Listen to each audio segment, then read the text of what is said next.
जय हिंद। तो आज मैं बात करने वाला हूँ एक ऐसे स्टॉक के बारे में जो कि आपकी एकदम फास्टेस्ट वेल्थ क्रिएट कर सकता है। और अगर आपको इतना भी लंबा रुकना नहीं है, अगर आप शॉर्ट टर्म में उसको ट्रेड करना चाहते हो, फिर भी आप एकदम छोटे टाइम में उसमें 35 से 40% तक का रिटर्न आप जनरेट कर सकते हो। तो मैं आप किसके बारे में बात कर रहा हूँ?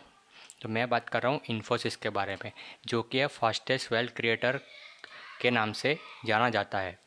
तो इस स्टॉक के बारे में कुछ ऐसी ऐसी मैं एनालिसिस किया हूँ जो कि मैं आपके सामने अभी एक एक के बाद एक आपको दिखाने वाला हूँ। तो सबसे पहले हम बात करते हैं उसके बिहेवियर के बारे में कि यह स्टॉक कैसे बिहेव करता है। तो अभी हम देखते हैं कि जब जब यहाँ पे ये आईटी सेक्टर का स्टॉक है, तो यहाँ पे जब जब जब उसका रिज़ल्ट आने वाला होता है तो उसके पहले यहाँ पे रैली हो जाती है और स्टॉक के रिज़ल्ट आने के बाद यहाँ पे प्रॉफिट बुकिंग होती है। तो सबसे पहले एसेंसर के नंबर आते हैं, तब जो नंबर अगर अच्छे आ गए तो वहाँ से आईटी सेक्टर पूरा एकदम बूम हो जाता है।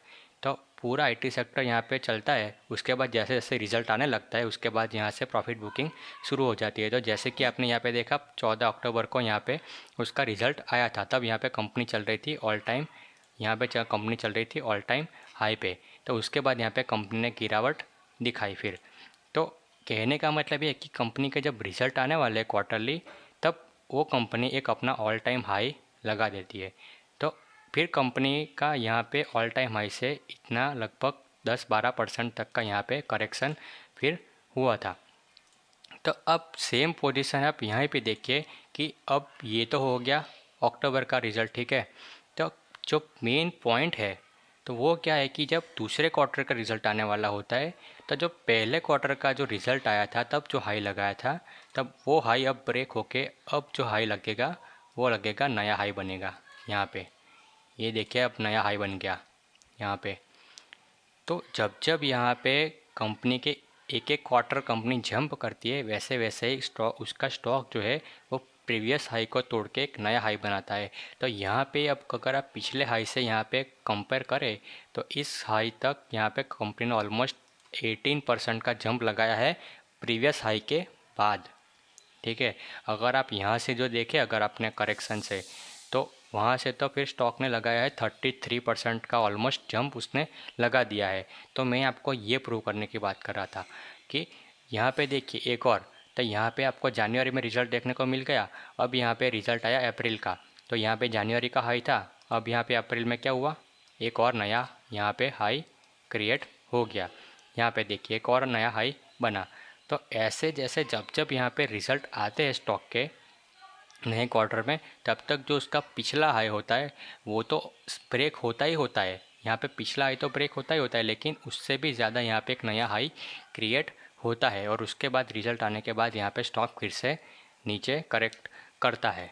तो अभी क्या हो रहा है कि अभी यहाँ पे अप्रैल के तो रिज़ल्ट आ गए, तो अब जब जून में यहाँ पे रिज़ल्ट आएगा उसका एक और, तब ये होगा कि यहाँ पे जो उसने जो पिछला हाई लगाया था ऑलमोस्ट 1477 का, तो वो तो ब्रेक होगा ही होगा, लेकिन उससे भी ऊपर कंपनी का स्टॉक और भागेगा। तो अगर आप यहाँ से अगर आप परसेंटेज निकालें तो यहाँ से आपको 13% ऑलरेडी है ही। तो मान लीजिए अपने 13% आपका फ्री में ही है, लेकिन और ऊपर से 15-20% जो भी कंपनी भागेगी तो वो आपका फ्री में मिल जाएगा। इसलिए मैं आपको बता रहा हूँ कि आपको जो है यहाँ पे अभी कुछ बस 50 दिन के अंदर आपको 35 तक परसेंटेज का आपको बेनिफिट यहाँ पे होने वाला है। यहाँ पे इतना ज़्यादा यहाँ पे क्यों होने वाला है, क्योंकि आप अगर देखें तो आपका लॉकडाउन कब लगा था, मार्च में, तो उसकी इम्पैक्ट कहाँ पे आएगी, जून में आएगी।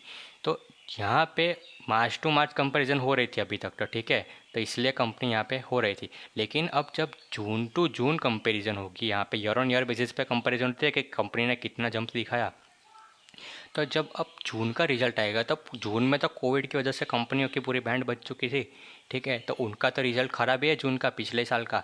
लेकिन इस साल में जब जून का रिज़ल्ट आएगा तब यहाँ पे तो इतनी बड़ी जंप लगेगी। तब जब यहाँ पे आपको रिज़ल्ट इतने शानदार, सारे कंपनियों के रिज़ल्ट इतने शानदार शानदार यहाँ पे दिखने को मिलेंगे, तो जाहिर सी बात है जो मॉर्गन स्टैनली ने जो नंबर दिया कि सेंसेक्स 61,000 तक जा सकता है, तो वो भी जाएगा। और साथ में ये जो इसने यहाँ पे हाई बनाए, तो उससे भी कहीं ज़्यादा 25% तक की रैली भी यहाँ से पिछले हाई से भी यहाँ पे हो सकती है। तो आप इन दोनों को मिला ले तो ऑलमोस्ट 35 टू 45% तक का रिटर्न जो है आपका, वो यहाँ पे आपको मिल सकता है। तो ये तो हो गई टेक्निकल एनालिसिस के बाद कि अगर किसी को शॉर्ट टर्म के लिए बस 50 दिन में उनको उसको 45% तक का रिटर्न चाहिए अगर उसको, तो ये इस तरीके से उसको मिल सकता है। लेकिन जो लोग यहाँ पे इन्वेस्टर है, जो कि यहाँ पे वेल्थ क्रिएशन की बात करते हैं, जो कि लंबे टाइम तक होल्ड करने की बात कर रहे हैं, तो उसको कैसे जल्दी उनकी वेल्थ क्रिएट हो सकती है, तो उसके बारे में बात करते हैं। तो वो होती है बोनस के साथ। तो ठीक है, तो यहाँ पे अगर हम बोनस की बात करें यहाँ पे, तो कंपनी ने बोनस दिया है 2006 में, 2014 में, 2015 में और 2018 में। ठीक है। लेकिन यहाँ पर जब इतने स्टॉक टेक्निकल की बात करें तो यहाँ पे आप देखोगे कि यहाँ पे एक रिजेक्शन, यहाँ पे दूसरा, तीसरा, चौथा, पांचवा, तो यहाँ पे देखोगे कि आप ये वाला जो सपोर्ट है वो है अल्टीमेट सपोर्ट। तो जब इस यहाँ पे ये वाले जगह पे मैंने बाय किया था इन्फोसिस को, तब मैंने यहाँ पे एक ट्वीट दिया था कि यहाँ पे ये जो इन्फोसिस है यहाँ पे मुझे अंडररेटेड लग रहा था। लेकिन बाद में जब मैंने ये सोचा कि यहाँ पे तो अगले क्वार्टर में इतना सारा जंप आएगा, और फिर क्या हुआ कि इन्फोसिस का बायबैक आ गया, तब मैंने यहाँ पे कंपनी की जो है पूरी एनालिसिस करनी स्टार्ट की। तो इंट्रिंसिक वैल्यू में क्या पता चला मुझे, ये स्टॉक है उसकी इंट्रिंसिक वैल्यू मुझे मिली 1428 की, मुझे इंट्रिंसिक वैल्यू मिली। ठीक है। वो सारे लोगों की अलग अलग आती है। ठीक है, मेरी आई 1428। तो उस हिसाब से मेरे को लगा कि नहीं, स्टॉक मुझे सस्ते में मिल रहा है, तो मैंने यहाँ पे स्टॉक को बाई कर लिया। लेकिन उसी के बाद यहाँ पे क्या हुआ कि इन्फो थोड़े 2 दिन के बाद, यहाँ पे देखिए ट्वीट कौन सा डेट की थी, 12 मई की डेट थी। और यहाँ पे अगर आप देखें अभी 19 हुई है, तो यहाँ पे को फाउंडर ने यहाँ पे बाई किए यहाँ पे 100 करोड़ के शेयर्स उसके इन्फोसिस के। तो यहाँ पे देखने वाली बात है कि जब किसी कंपनी के इतने बड़े को फाउंडर है, वो इतना बड़ा पैसा लगा रहे हैं, तो वो कोई ऐसे ही तो टेक्निकल एनालिसिस पे क्या उसी के बेस पे तो नहीं लगाएंगे, वो तो जो कंपनी के वैल्यू है उसी पे पैसा लगाएंगे। तो वो पूरी सीए की टीम्स और वो सब मिला के इंट्रिंसिक वैल्यू को मिला के जो भी होता है वो एनालिसिस करके फिर यहाँ पे पैसा लगाते हैं। तो इसकी वजह से मुझे फिर एक एश्योरेंस मिल गया कि हाँ, जो मैंने अपना इंट्रिंसिक वैल्यू निकाला था तो वो मेरा सही है, और मुझे अभी स्टॉक जो भी मिल रहा है वो मुझे एकदम सही दाम पे मिल रहा है। तो ये तो हो गया आपका हमारा पहला पॉइंट कि स्टॉक अभी हमारा जो मिल रहा है वो अभी अंडररेटेड है और अभी हमको सस्ते दाम में मिल रहा है। तो ये तो हो गई पहली बात। अब हम देखते हैं बोनस की बात। तो यहाँ पे क्या हुआ है कि जो बोनस है कंपनी का, तो वो कब कब हुआ है, तो 2006 में हुआ, 2014 में, 15 में, 18 में।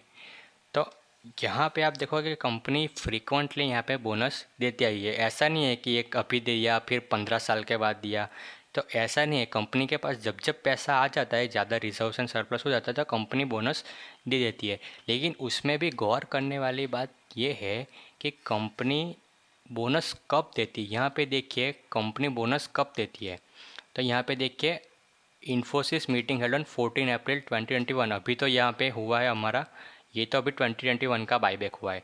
जब कंपनी बोनस कब देती है कि जब उसको खुद को पता होती है कि अब हाँ हम बोनस देने वाले हैं, तब वो खुद ही अपनी कंपनी के शेयर उठाने लगते हैं ताकि उनको ज़्यादा प्रॉफिट हो।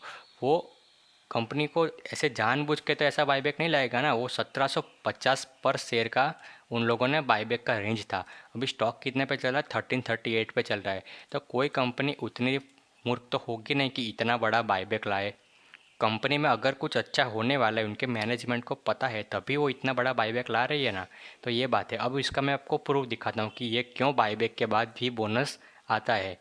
तो ये आपको मैं अभी प्रूफ दिखाता हूँ कि जब आपको देखिए इन्फोसिस बाईबैक 2017, यहाँ पे देखिए 2017 में बाईबैक हुआ, ठीक है। उसके बाद 2018 में यहाँ पे आपको बोनस मिला। यहाँ पे देखिए 2017 था, नवंबर में हुआ, उसके बाद एग्जैक्ट यहाँ पे 2018 में 7 पे यहाँ पे आपको बोनस मिल गया। हमारे यानी कि लगभग 8 या 9 महीने में आपको यहाँ पे बोनस मिलने का चांस रहता है।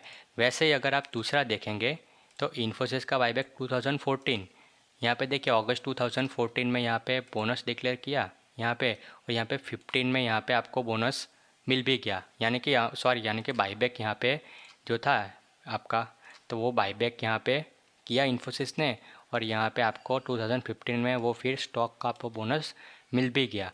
तो ये बात है कि कंपनी जब भी आपको बोनस देने वाली होती है उसके कुछ महीने पहले आपसे शेयर सस्ते दाम में ले लेती है, ताकि जब उसको प्रॉफिट मिले तब वो प्रॉफिट है वो ज़्यादा मिले। क्योंकि कंपनी का जो रिज़ल्ट आने वाला उसके हिसाब से कंपनी ग्रो करेगी, वो तो होना ही है, लेकिन जब बोनस डिक्लेयर करेगी तो उसके चलते जो बीजे दूसरा 25-30% की जो रैली होगी तो वो तो एक्स्ट्रा बेनिफिट होगा।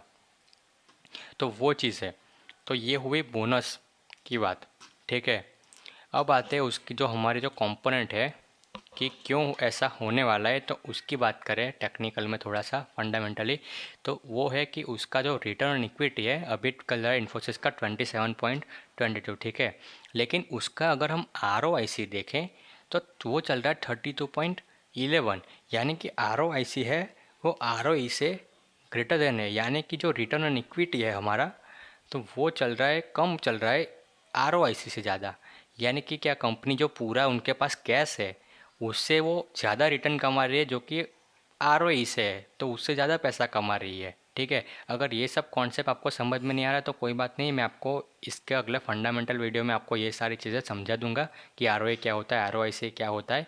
लेकिन कहने की बात ये है कि इसकी वजह से कंपनी ने क्या किया, कंपनी ने किया बाईबैक, ताकि कंपनी का ROE भी जितना बढ़ सके।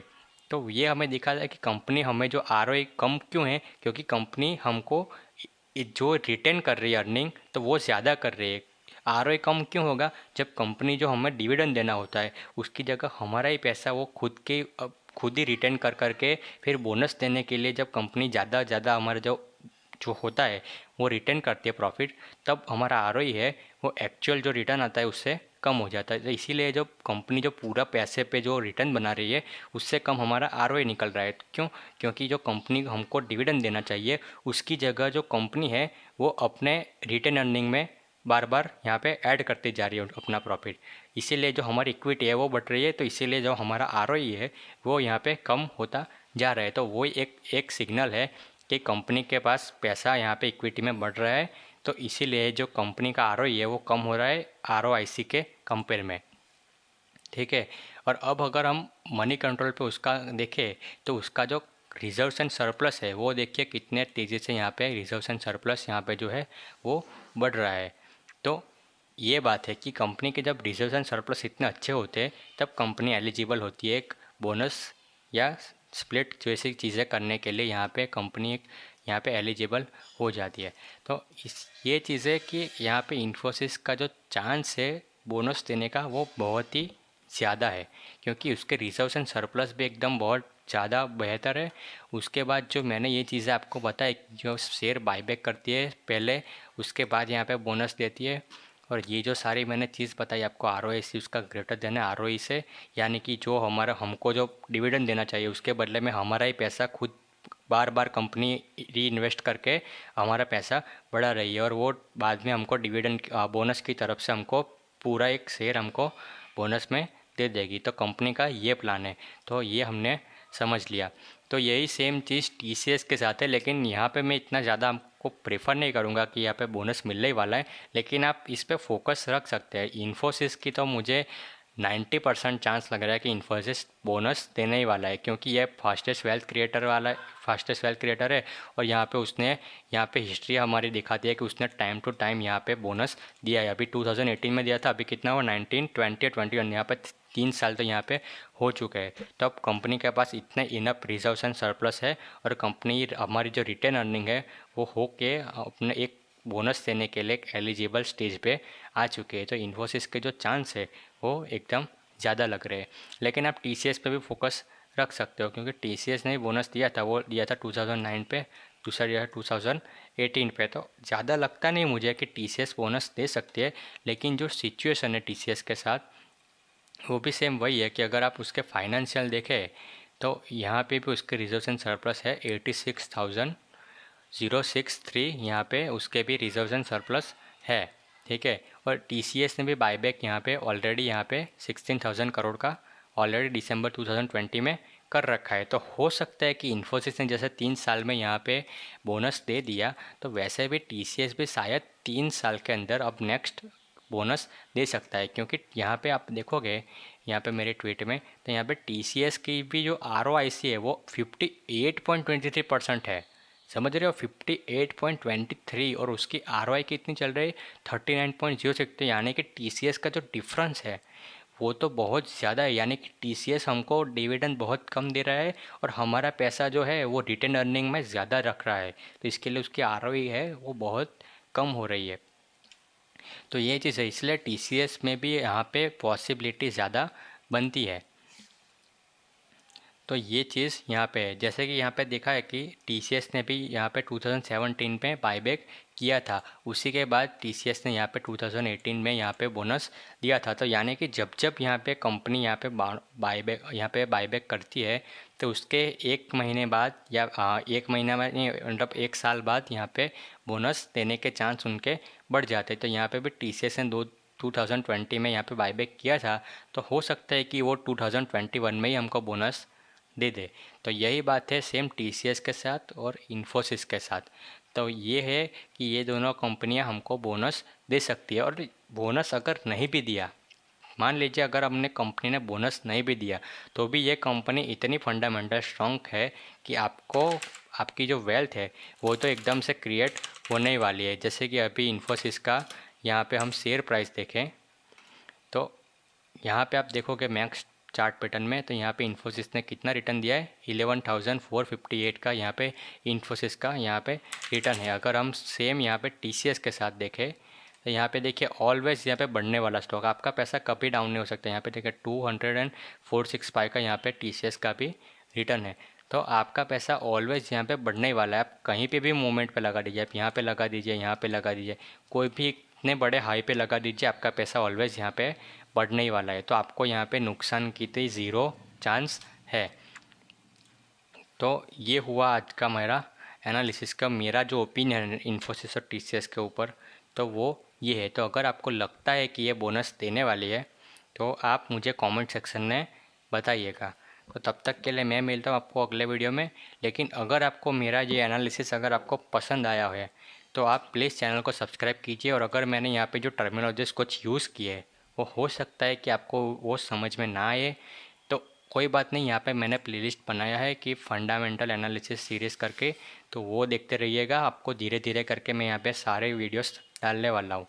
तो ये हो गया। तो जब बोनस आएगा तब मैं वो आपको अपडेट की ओर से फिर से एक बार बता दूंगा। लेकिन तब तक के लिए मैं मिलता हूँ आपको अगले वीडियो में। गुड बाय, जय हिंद, भारत माता की जय।